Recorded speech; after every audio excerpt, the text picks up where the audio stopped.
Guys জানি না মধ্যেখানে কেন আমি এত ন্যাকামো করছিলাম, একটু ইচ্ছা হলো।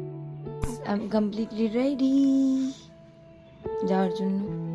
কেমন লাগছে প্লিজ কমেন্টে জানিও জামাটা কেমন লাগছে। এবার তো জানে বৃষ্টি পড়ছে, তো আমার কিছু কেনাকাটিও বাকি ছিল। তো চলো যাই রাস্তায়, ভালোও লাগছে না, অনেকক্ষণ ধরে একা একা বসে আছি। তো যাই, কিছু কেনাকাটাও ছিল, করে আসি, আর সেখানে তোমাদের সাথে দেখা হচ্ছে। গাইস এখানে আমরা ঘুরতে বেরিয়েছিলাম, তো জানি না কি বলছিলাম, খুব হাসাহাসি করছিলাম, রাস্তা দেখাচ্ছিলাম, অনেক গল্প টল্প করছিলাম, তো মাঝে মধ্যেই নিজেকে দেখছিলাম, জানি না কী সব করছিলাম রাস্তায়। তো গাইস এখানে আমার বান্ধবী একটু নিজেকে স্টাইল করছিল, স্টাইল করতে করতে বলছিল আমাকে একটু দেখা কেমন লাগছে, আমি একটু নিজেকে দেখি।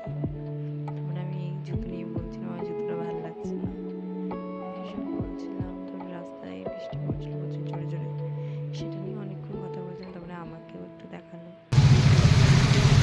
বৃষ্টি পড়ছে ভালো লাগছে না।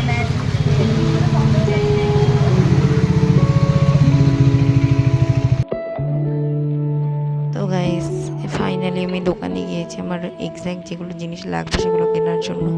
দোকানে প্রচুর ভিড় ছিল, অনেকক্ষণ ওয়েট করেছি আর দাঁড়িয়েছি। এবার যখন হলো তারপরে আমাকে দিল, দিয়ে তারপরে বাড়ির দিকে রওনা হলাম। এতটা বৃষ্টি পড়ছিল যে তাড়াতাড়ি বাড়ি চলে এসেছি, বুঝতেই পারছো যা ওয়েদার ছিল ওই কারণেই। আমি বাড়ি চলে এসেছি, তার কারণ প্রচণ্ড পরিমাণে বৃষ্টি হয়েছিল, তো আমি একদম ফ্রেশ হয়ে